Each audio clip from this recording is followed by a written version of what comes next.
नमस्कार दोस्तों, पंडुका सरकार के आज 30वें वार्षिक उत्सव में हमारे बीच भोजपुरी सिनेमा की सुपरस्टार, बहुत ही बड़ी सुपरस्टार हमारे बीच श्री अमरपाली दुबे जी बीच हैं और जो आज पधारी हैं हमारे पंडुका सरकार के 30वें वार्षिक उत्सव में। आइए उनसे उनके अनुभव पूछते हैं, उनको कैसा लगा। जी, आपका बहुत बहुत स्वागत है पंडुघर में। धन्यवाद, थैंक यू सो मच। सभी को नमस्कार। मैम, आपका पहला अनुभव कैसा रहा जब आप पहली बार ही आई हैं यहाँ पे?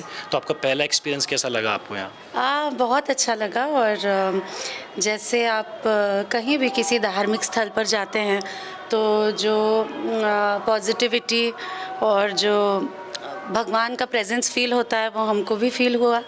और मेरा तो पहला एक्सपीरियंस यही है कि जैसे मैं यहाँ पर आने वाली थी, इसका पोस्टर छपा और मेरे परिवार के लोगों ने देखा तो कई ऐसे लोग हैं जिन्होंने मुझे बताया कि अरे आप वहाँ जा रही हैं, हम वहाँ 4 साल पहले 5 साल पहले गए थे, हमारे मन में जो जो सवाल थे सबके जवाब मिले हमको।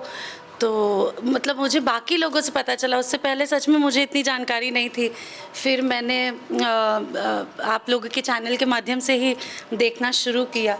तो जहाँ पर इतनी ताकत होती है और भगवान की, हनुमान जी महाराज की स्वयं कृपा होती है, वहीं पर ऐसा महसूस हो सकता है।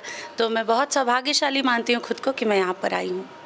मैम, आपका जो सफ़र रहा भोजपुरी सिनेमा में, वो कैसे शुरुआत हुआ? आप कहाँ से इंस्पायर हुए एज अ हीरोइन या फिर एज अ मूवी में काम करने के लिए? आपकी जर्नी क्या रही?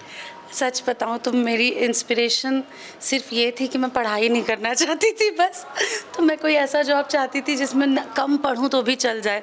एक्चुअली मेरा एस्पिरेशन तो था कि मैं बड़ी होकर डॉक्टर बनूं, पर मेरी एक बहन डॉक्टरी की पढ़ाई कर रही थी, मेरे मामा की लड़की। तो मैं उनकी किताबें देखती थी तो मेरी हिम्मत छूट रही थी। बट ऑनेस्टली किसी भी जॉब में आपको एजुकेटेड होना बहुत ज़रूरी है। तो मैंने अपनी पढ़ाई कंप्लीट की, उसके बाद एक्टिंग परस्यू किया। और जब शुरू किया था तब नहीं लगा था कि प्रभु की कृपा से यहाँ तक पहुँचेंगे, पर भगवान हैज़ बीन वेरी काइंड और मुझे एक काम के बाद दूसरा काम हमेशा मिलते रहा। मेरा आखिरी सवाल रहेगा, एक कोई आपकी एडवाइस यहाँ से पंडुका धाम की भूमि से जो आप हमारे सनातन प्रेमी को देना चाहें कि आपको यहाँ कैसा फील और आपको क्या एक्सपीरियंस था जो आप बता सके हमारी जनता को? मैं हर किसी से यही कहना चाहती हूँ कि हमको सबको ये मानना चाहिए और ये मानना आवश्यक भी है, ज़रूरी भी है, हम सबके लिए बहुत बेहतर भी है कि ऊपर कोई बैठे हैं जो हमारी किस्मत लिखे हैं, जिन्होंने हमको सब कुछ दिया है। कई बार और भी बहुत विकट परिस्थिति में व्यक्ति हो सकता है, फिर भी प्रभु ने जीने खाने भर दिया है। इन सारी चीज़ों के लिए हमको हमेशा कृतज्ञ रहना चाहिए और भगवान को याद करते रहना चाहिए, हमेशा ग्रेटफुल रहना चाहिए।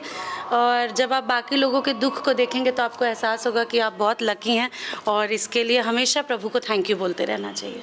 जी, बहुत बहुत धन्यवाद।